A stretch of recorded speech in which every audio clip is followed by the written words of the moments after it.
हेस्लो। ओहो, spelling mistake होगी। Topic का नेम है Hess law. Hello everyone, hope you all are doing well. Chapter कर रहे थे थर्मोडायनेमिक्स, पार्ट 5 वीडियो है ये।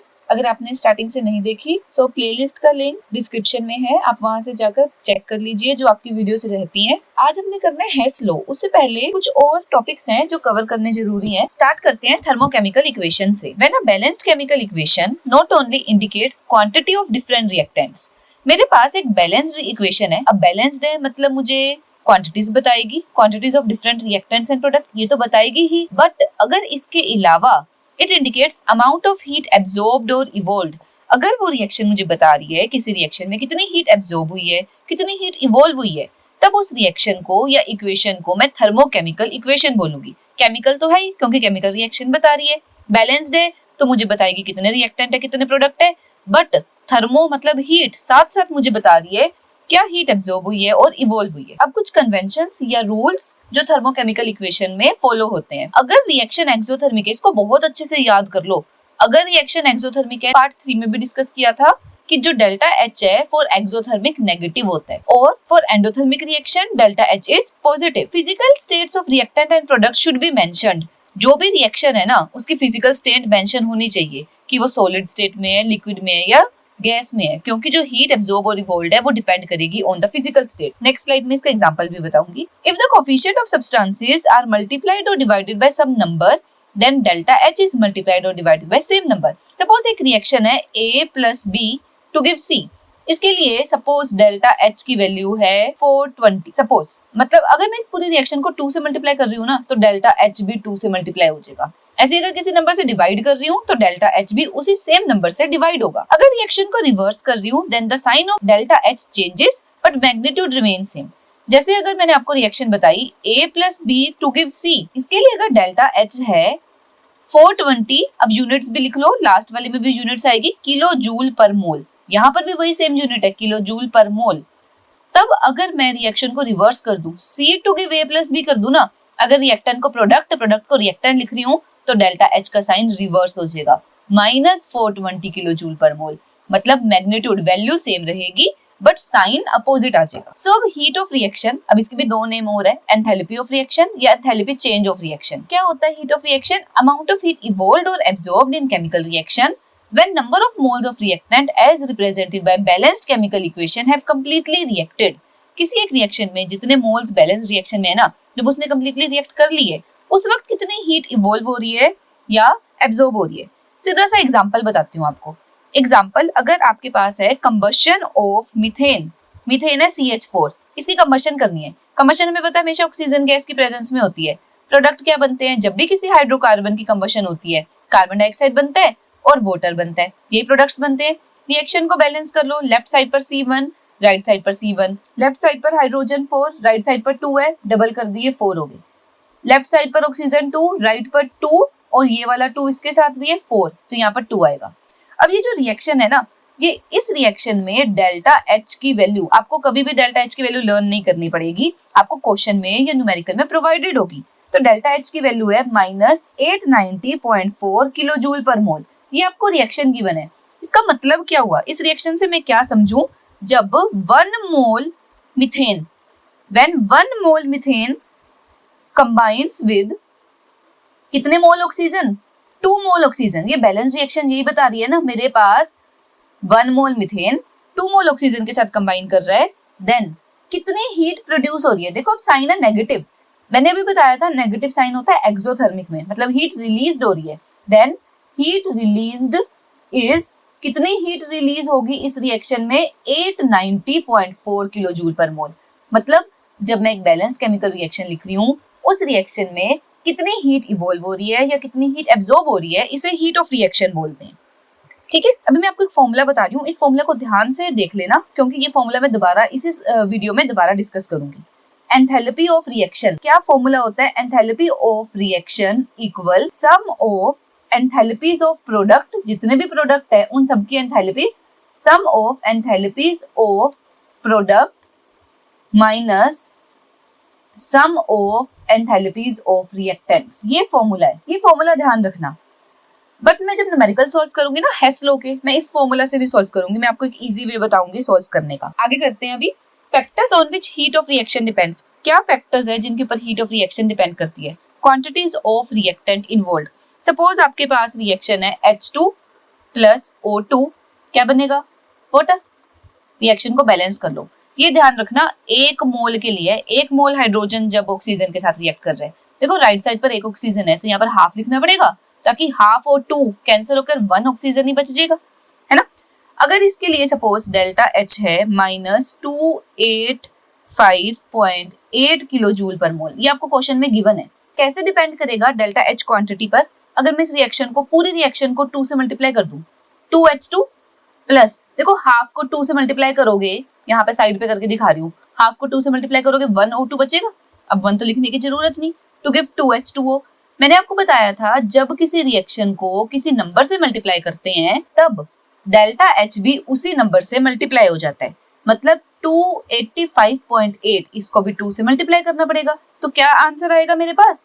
571.6 किलो जूल पर मोल। मतलब ये जो डेल्टा H है ना, ये क्वांटिटी पर डिपेंडेंट है। एक हाइड्रोजन रिएक्ट कर रहा है तो ये वैल्यू है, 2 हाइड्रोजन रिएक्ट कर रहे हैं तो वैल्यू चेंज होगी। Means it depend on quantity of the reactant involved. Second, ये डिपेंड करती है फिजिकल स्टेट। अगर हाइड्रोजन गैसियस स्टेट में होती है, हाफ ऑक्सीजन O2 भी गैसियस स्टेट में होता है, रिएक्ट करके वाटर बना रहा है। अब वाटर तो लिक्विड स्टेट में भी हो सकता है, वाटर गैस स्टेट में भी हो सकता है। मतलब अगर किसी भी एक रिएक्टेंट या प्रोडक्ट की फिजिकल स्टेट बदल गई ना, रिएक्टेंट देखो मैंने सेम रखा, बस प्रोडक्ट की फिजिकल स्टेट बदल दी, यहाँ पर लिक्विड ले लिया, यहाँ पर गैसियस ले लिया, तो डेल्टा H भी बदल जाएगा। यहाँ पर डेल्टा H है -285.8 किलो जूल पर मोल, और नीचे वाले में जो डेल्टा H है दैट इज -241.8 किलो जूल पर मोल। मतलब it depends on the physical state of the reactant and product. Reactant और प्रोडक्ट की फिजिकल स्टेट क्या है उस पर डिपेंड करेगा delta H। Now allotropic forms, allotropic form पर भी हीट ऑफ रिएक्शन डिपेंड करती है। सपोज आपके पास कार्बन है, कार्बन 3 एलोट्रोपिक फॉर्म में होता है, याद करो, डायमंड, ग्रेफाइट, फुलरीन। अगर कार्बन डायमंड फॉर्म में है, उसकी कंबशन कर रहे हो, प्रोडक्ट तो वही बनने वाला है CO2। और अगर कार्बन ग्रेफाइट फॉर्म में है, उसकी कंबशन कर रहे हो, प्रोडक्ट तो CO2 ही बनने वाला है, CO2 गैस बनेगी। जब आपने एलोट्रोपिक फॉर्म ली ना, तब भी डेल्टा H की वैल्यूज डिफरेंट आने वाली है। इट इज -395.4 किलो जूल पर मोल, और नीचे वाले के लिए डेल्टा H की वैल्यू है -393.5 किलो जूल पर मोल। Means it depends on the allotropic form of the reactant.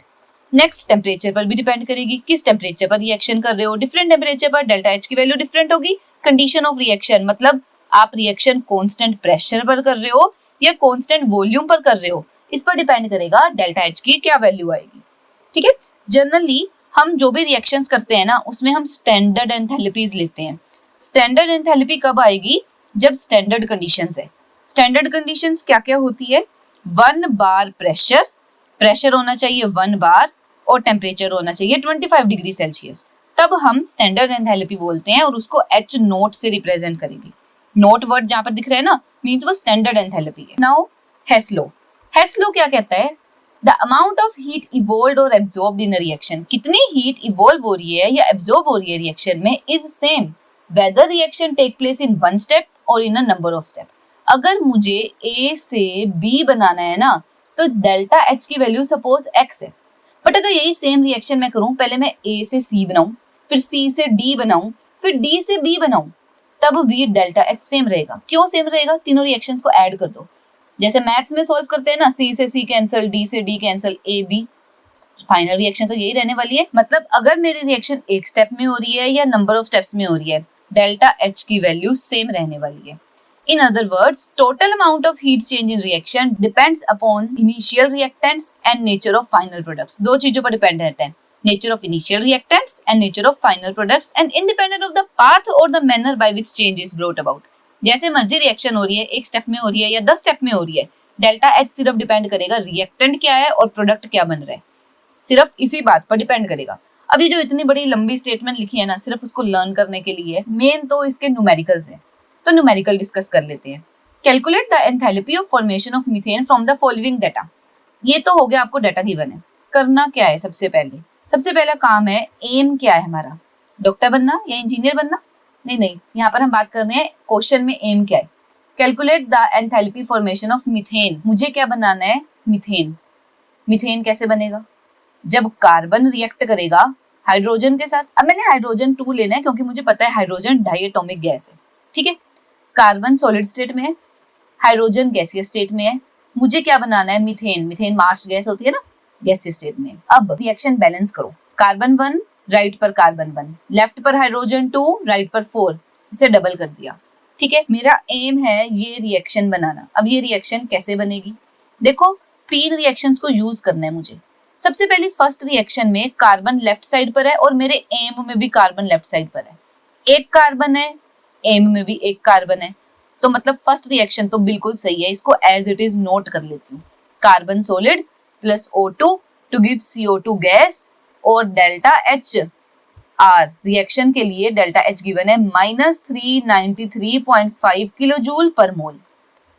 अब सेकेंड रिएक्शन देखती हूँ। यहाँ पर मुझे H2 गिवन है बट मेरे एम में ना 2H2 है, तो मुझे क्या करना पड़ेगा? इस सेकेंड रिएक्शन, पूरी रिएक्शन को 2 से मल्टीप्लाई करना पड़ेगा। और जब रिएक्शन 2 से मल्टीप्लाई होगी तो डेल्टा H क्यों नहीं होगा मल्टीप्लाई 2 से? तो मल्टीप्लाई कर लेती हूँ। 2H2 गैस प्लस हाफ को 2 से करा, अभी एग्जाम्पल करा था ना, O2 बनेगा, गैस, ऊपर भी गैस लिख लेते हैं, to give 2H2O। 2H2O liquid state में है। अब डेल्टा एच पर क्या फर्क पड़ने वाला है? वो भी 2 से मल्टीप्लाई हो जाएगा, -285.8। इसको 2 से मल्टीप्लाई करो, कितना आएगा? -571.6 किलो जूल पर मोल। अब देखते हैं तीसरी रिएक्शन। तीसरी रिएक्शन में CH4 लेफ्ट पर है बट मेरे एम में CH4 राइट में है, तो मुझे थर्ड रिएक्शन को पूरा रिवर्स करके लिखना पड़ेगा। जो लेफ्ट में है वो राइट में लिखूंगी, जो राइट में है वो लेफ्ट में लिखूंगी। राइट वाला लिख लेती हूँ लेफ्ट पर, CO2 gas plus 2H2O liquid state में ही होगा क्योंकि ऊपर वाली रिएक्शन में भी लिक्विड है, to give CH4 gas plus 2O2 gas. अब यहाँ पर डेल्टा एच पर क्या फर्क पड़ेगा? मैंने रिएक्शन रिवर्स करी है तो साइन रिवर्स हो जाएगा, +890.3 किलो जूल पर मोल। अब मैं अपनी रिएक्शन को ऐड कर लेती हूँ। देखो 2H2O cancel, CO2 cancel, left वाले को राइट से कैंसिल करते जाओ। O2 2O2 कैंसल, क्या बचा? C कार्बन बचा सॉलिड स्टेट में प्लस 2H2 गैसीय स्टेट में, लेफ्ट में तो और कुछ नहीं बचा, राइट में CH4 गैस। देखो मेरा एम यही था, मैं अपने एम पर पहुंच गई, ये था मेरा एम। अब delta H are, delta H reaction की क्या होगी? इन तीनों को ऐड कर दो, -393.5 -571.6, ये दोनों ऐड होंगे, करके देखते हैं। माइनस माइनस प्लस 393.5 में 571.6 ऐड करो माइनस के साइन के साथ। अब क्या करो, इसमें +890.3, मतलब ये सब्ट्रैक्ट हो जाएगा, माइनस प्लस माइनस, इसको सब्ट्रैक्ट कर दो, कितना आंसर आ गया? नेगेटिव साइन के साथ -74.8 किलो जूल पर मोल। So this is my answer. Easy था ना? Now coming to next question. The combustion of 1 mole of benzene take place at 298 Kelvin and 1 atmosphere. ये 298 Kelvin और 1 atmosphere आपको बता रहा है स्टैंडर्ड कंडीशन, मतलब मेरी जो रिएक्शन है वो स्टैंडर्ड कंडीशंस में हो रही है। कंबशन करनी है बेंजीन की। बेंजीन का फॉर्मूला C6H6। जब इसकी कंबशन होगी ये ऑक्सीजन के साथ रिएक्ट करेगा। प्रोडक्ट क्या बनेंगे? CO2 and water. आपको प्रोडक्ट गिवन है, रिएक्शन को बैलेंस कर लो। लेफ्ट साइड पर 6 कार्बन, राइट साइड पर भी 6 होने चाहिए। लेफ्ट साइड पर 6 हाइड्रोजन, यहाँ पर 3 से मल्टीप्लाई करना पड़ेगा, राइट पर 3 × 2 6 हो जाए, ताकि लेफ्ट साइड पर 2 ऑक्सीजन, राइट पे देखो 6 × 2 12, 3 × 1 3, 12 + 3 15, तो यहाँ पर मुझे 15/2 लिखना पड़ेगा ताकि ये 2 से 2 कैंसिल होकर 15 ऑक्सीजन बच जाए। अब डेल्टा एच कितना है? यहाँ पर मेरे पास वैल्यू गिवन है 3267 kilo joule of heat is liberated. Heat produce हो रही है, मतलब एक्सोथर्मिक है, और एक्सोथर्मिक में डेल्टा एच नेगेटिव होता है, -3267 किलो जूल पर मोल। ये मुझे गिवन है डेल्टा एच। आगे उन्होंने बोला है calculate standard enthalpy of formation of delta H not of benzene. मुझे निकालना तो बेंजीन की फॉर्मेशन के लिए डेल्टा एच है। मुझे गिवन है standard enthalpies of formation of CO2। CO2 बन रहा है, अब CO2 कैसे बनेगा? कार्बन और ऑक्सीजन की रिएक्शन से। और H2O कैसे बनेगा? हाइड्रोजन एंड ऑक्सीजन की रिएक्शन से बैलेंस कर लेते हैं, हाफ O2 आएगा, ये तो C प्लस O2CO2 बैलेंस्ड है रिएक्शन। डेल्टा H गिवन है -393.5 किलोजूल पर मोल, नीचे गिवन है डेल्टा H -285.83 किलोजूल पर मोल। अब मैं अपना एम लिख लेती हूँ। मेरा एम क्या है, मुझे चाहिए बेंजीन, फॉर्मेशन ऑफ बेंजीन, मुझे बेंजीन बनाना है। C6H6 बनाने के लिए कार्बन और हाइड्रोजन रिएक्ट करेंगे, 6 कार्बन होने चाहिए, 3 हाइड्रोजन होने चाहिए, तभी 1 मोल बेंजीन बनेगा। अब 3 रिएक्शंस है मेरे पास, first, second, third.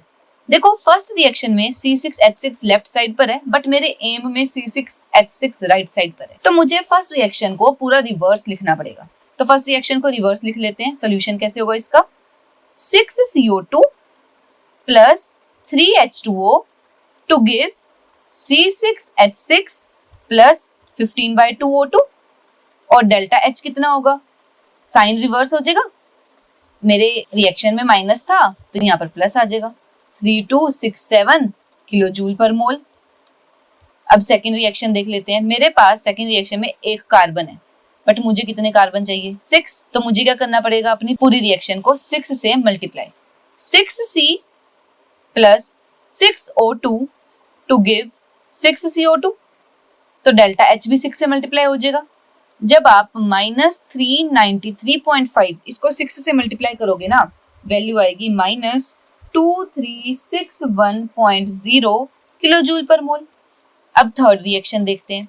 Third reaction में H2 है, बट मेरे एम में 3H2 है, तो थर्ड रिएक्शन को मुझे मल्टीप्लाई करना पड़ेगा विद 3।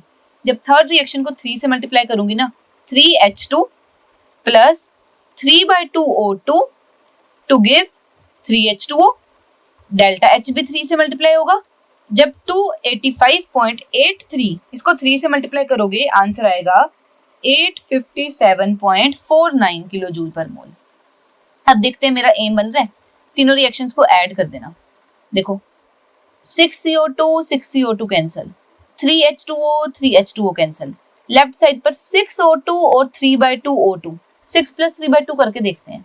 ये रफ में कर रही हूँ, 6 plus 3/2, LCM 2 into 6 12, 12 plus 3 comes out to be 15/2, मतलब लेफ्ट पर भी 15/2 ऑक्सीजन, राइट पर भी 15/2 ऑक्सीजन, तो क्या बच रहा है, 6 carbon plus 3H2 to give C6H6, यही था मेरा aim, 6 carbon plus 3H2 to give C6H6। अब क्या करना है, बस इन डेल्टा H को ऐड करना है, सभी को ऐड करो, आपको आंसर मिल जाएगा। So answer comes out to be 48.51 kilojoule per mole. So this is your answer. अब करते हैं next question. Calculate enthalpy of combustion of ethylene. Ethylene gas, common name ethylene है, IUPAC नेम इथीन। इथीन मतलब C2H4, CnH2n general formula होता है ना alkene का, to form CO2 and water. ये तो मेरा एम हो गया। Enthalpy of formation of CO2, H2O and C2H4 आपको गिवन है, तो सबसे पहले इनकी रिएक्शंस बना लेते हैं। फॉर्मेशन ऑफ CO2 है, CO2 कैसे बनेगा, कार्बन प्लस ऑक्सीजन से, बैलेंस्ड रिएक्शन। वाटर कैसे बनेगा, हाइड्रोजन प्लस हाफ O2 से। नेक्स्ट C2H4 बनाना है, C2H4 किससे बनेगा, carbon plus again hydrogen. Reaction को बैलेंस कर लो, 2C 2H2, delta H note. तीनों रिएक्शन के लिए आपको डेल्टा H नोट गिवन है। क्या क्या वैल्यू गिवन है डेल्टा H नोट की, -393.5 किलोजूल पर मोल। नेक्स्ट रिएक्शन के लिए -241.8 किलोजूल पर मोल। नेक्स्ट रिएक्शन में +52.3 किलोजूल पर मोल। अब मेरा एम क्या है, कंबशन ऑफ इथाइलिन। मुझे इथाइलिन C2H4 की कंबशन करनी है। कंबशन होती है ऑक्सीजन की प्रेजेंस में। प्रोडक्ट क्या बनेगा, CO2 एंड वाटर। रिएक्शन को बैलेंस करो, लेफ्ट साइड पर 2 कार्बन, राइट साइड पर 2 कार्बन होने चाहिए। लेफ्ट साइड पर 4 हाइड्रोजन, राइट पर 4 होने चाहिए। लेफ्ट साइड पर 2 ऑक्सीजन, राइट पर 2 into 2 4, 2 into 1 2, 4 plus 2 6, तो यहाँ पर 3 आएगा। ये हो गया मेरा एम। अब क्या करूंगी, एम को अचीव कैसे, देखो फर्स्ट रिएक्शन से CO2 मिल रहा है और CO2 मुझे अपने एम में 2 चाहिए, तो इस फर्स्ट पूरी रिएक्शन को मुझे मल्टीप्लाई करना पड़ेगा विद 2 से मल्टीप्लाई करना पड़ेगा। 2C plus 2O2 to give 2CO2, तो डेल्टा एच नॉट डबल हो जाएगा माइनस 393.5। जब इसको आप 2 से मल्टीप्लाई करोगे ना, वैल्यू आएगी माइनस 787.0 किलो जूल पर मोल। अब सेकेंड रिएक्शन देखो, H2 plus half O2 to give H2O। अभी H2O पर ध्यान दो, H2O सिर्फ इसी रिएक्शन में है ना, मेरे एम में मुझे 2H2O चाहिए, तो फिर से इस पूरी रिएक्शन को किससे मल्टीप्लाई कर दूं? 2 से। 2H2 प्लस हाफ इंटू 2 से ये 2 कैंसिल हो जाएगा, 1O2 टू गिव 2H2O। तो डेल्टा H नॉट कितना बना? ये 241.8, इसको भी 2 से मल्टीप्लाई कर दो। जब आप 241.8 को 2 से मल्टीप्लाई करोगे, आपके पास वैल्यू आएगी 483.6 किलो जूल पर मोल विद नेगेटिव साइन। अब थर्ड रिएक्शन देखते हैं। थर्ड रिएक्शन में मुझे C2H4 लेफ्ट पर मिल रहा है, बट मुझे एम में C2H4 राइट पर चाहिए। क्या करोगे? पूरी रिएक्शन रिवर्स लिखोगे, C2H4 to give 2C plus 2H2 और डेल्टा H नोट का साइन रिवर्स हो जाएगा, माइनस 52.3, जो प्लस में था वो माइनस में बदल गया। अब क्या करो? रिएक्शन को ऐड कर दो। देखो 2 कार्बन कैंसिल, 2 हाइड्रोजन कैंसिल, क्या बचा? C2H4 प्लस 2 ऑक्सीजन और 1 oxygen, 3 oxygen to give 2CO2, right side पर 2CO2 और 2H2O, 2CO2 2H2O, तो मेरा एम अचीव हो गया। अब delta H not minus 787 minus 483.6 minus 52.3, ये तीनों माइनस के हैं, ऐड हो जाएंगे and the value will be minus 1322.9 kilo joule पर mole. So this is your answer, आपका आंसर आ गया। Now comes next topic, bond enthalpy और बॉन्ड एनर्जी। तो क्या है बॉन्ड एंथैल्पी या बॉन्ड एनर्जी? सपोज एक मॉलिक्यूल है AB, इसमें A और B के बीच में कोई ना कोई फोर्स ऑफ अट्रैक्शन होगा, बॉन्ड होगा। इस बॉन्ड को मुझे तोड़ना है, लकड़ी है, लकड़ी को तोड़ना है, आपकी एनर्जी लगेगी। अमाउंट ऑफ एनर्जी रिक्वायर्ड, कितनी एनर्जी लग रही है to dissociate 1 mole of bonds, 1 mole bond को तोड़ने में हमारी कितनी एनर्जी लग रही है। अगर तोड़ने में एनर्जी लग रही है तो बनाते वक्त उल्टा होगा, रिलीज होगी। 1 mole of bonds are formed, अगर 1 मोल बॉन्ड फॉर्म हो रहे हैं, अमाउंट ऑफ एनर्जी रिलीज्ड, कितनी एनर्जी रिलीज हो रही है, उसे ही हम बॉन्ड एनर्जी बोलते हैं। It is represented by delta H. Delta H या डेल्टा एच बॉन्ड भी लिख सकते हो, तो इसे रिप्रेजेंट करते हैं। मेन रूल क्या है? बॉन्ड तोड़ने में ताकत लगेगी, बॉन्ड डिसोशिएट हो रहा है तो अमाउंट ऑफ एनर्जी रिक्वायर्ड। अगला इसका उल्टा हो जाएगा, अगर बॉन्ड फॉर्म हो रहा है तो एनर्जी रिलीज होगी। अच्छा, अभी मैंने आपको बोला था कि याद रखना डेल्टा एच का फॉर्मूला। अब ना मैं एक डेल्टा एच का फॉर्मूला और बता रही हूँ। Delta H for reaction is equal to, अगर बॉन्ड एनर्जीज की बात हो रही है ना, bond energies of reactant minus bond energies of product. जितने भी रिएक्टेंट्स हैं उनकी बॉन्ड एनर्जी और जितने भी प्रोडक्ट है उनकी बॉन्ड एनर्जी का डिफरेंस, बट लिखना क्या है? रिएक्टेंट पहले, प्रोडक्ट बाद में। ये फॉर्मूला है जब बॉन्ड एनर्जीज गिवन है। और अगर आपको डेल्टा एच गिवन हो ना, तो पहले प्रोडक्ट है फिर रिएक्टेंट है, delta H product minus delta H reactant. 2 formula है डेल्टा एच के। डेल्टा एच रिएक्शन का निकालने के लिए ना 2 फॉर्मूला है। अगर बॉन्ड एनर्जीज की बात करें तो रिएक्टेंट माइनस प्रोडक्ट है, और अगर डेल्टा एच की बात करें तो प्रोडक्ट माइनस रिएक्टेंट है। ये दोनों फॉर्मूला ध्यान रखना। ये वाला जो सेकंड वाला है उसकी जगह तो हमने हेस्लो को यूज कर लिया। फर्स्ट वाले फॉर्मूला में पहले रिएक्टेंट है फिर प्रोडक्ट है। क्वेश्चन करते हैं इसका, क्वेश्चन से क्लियर होगा। Calculate bond enthalpy of HCl। हमें क्या करना है? HCl के बीच में बॉन्ड बनाना है। H और Cl इनके बीच में बॉन्ड कब बनेगा? जब हाइड्रोजन और क्लोरीन रिएक्ट करेंगे तभी बॉन्ड बनेगा। पर मुझे बनाना 1 मोल ही है, मतलब राइट साइड पर एक HCl ही होने चाहिए, तो लेफ्ट पर कम करना पड़ेगा। 2 हाइड्रोजन है, कम करने पड़ेंगे, आधे लेने पड़ेंगे। Cl2 है, इसका भी हाफ लेना पड़ेगा ताकि एक हाइड्रोजन एक क्लोरीन के साथ रिएक्ट करे और HCl बनाए। मुझे इसके लिए डेल्टा H कैलकुलेट करना है। मुझे क्या गिवन है? बॉन्ड एंथैल्पी ऑफ H2, मतलब मुझे गिवन है बॉन्ड एंथैल्पी ऑफ H2, मतलब H और H के बीच का बॉन्ड। इसको मैं कैसे लिखूंगी? शॉर्ट फॉर्म में मैं इसको लिखूंगी delta H naught of HH, 2 H के बीच के, which is equal to 430 kilo joule पर मोल। और मुझे क्या गिवन है? क्लोरीन के लिए, बॉन्ड एंथैल्पी ऑफ ClCl, इसको मैं लिखूंगी delta H note chlorine chlorine के लिए। ये वैल्यू आपको गिवन है 242 किलो जूल पर मोल। और मुझे क्या गिवन है, डेल्टा H नोट फॉर्मेशन, अगर फॉर्मेशन के लिए HCl फॉर्म हो रहा है तो -91 किलो जूल पर मोल। अब मुझे पता है इस रिएक्शन के लिए ना डेल्टा H नोट फॉर्मेशन अगर करनी है मुझे, बॉन्ड एनर्जीज की बात हो रही है, तो बॉन्ड एनर्जी ऑफ रिएक्टेंट, जितने भी रिएक्टेंट्स हैं उनकी bond energy of reactants minus bond energy of product, यही फॉर्मूला था।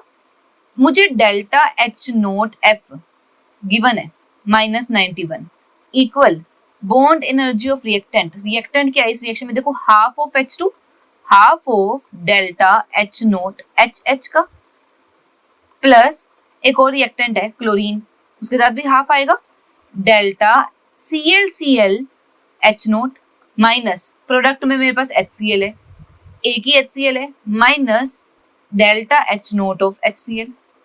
तो वैल्यूज पुट कर दो, -91 equal half of 430 plus half of 242 minus delta H note HCl। जो कैलकुलेट करना है लेफ्ट साइड पर ले आती हूँ, प्लस में हो जाएगा delta H note HCl equal 430 का हाफ दैट इज 215 प्लस 242 का हाफ दैट इज 121, इधर -91 है plus 91, it comes out to be 427 kilo joule पर मोल। ये मेरा आंसर आ गया। आई होप आपको यहाँ तक का समझ आ गया होगा। नेक्स्ट वीडियो में करेंगे थर्मोडायनेमिक्स के rest of the topics. Till than happy learning.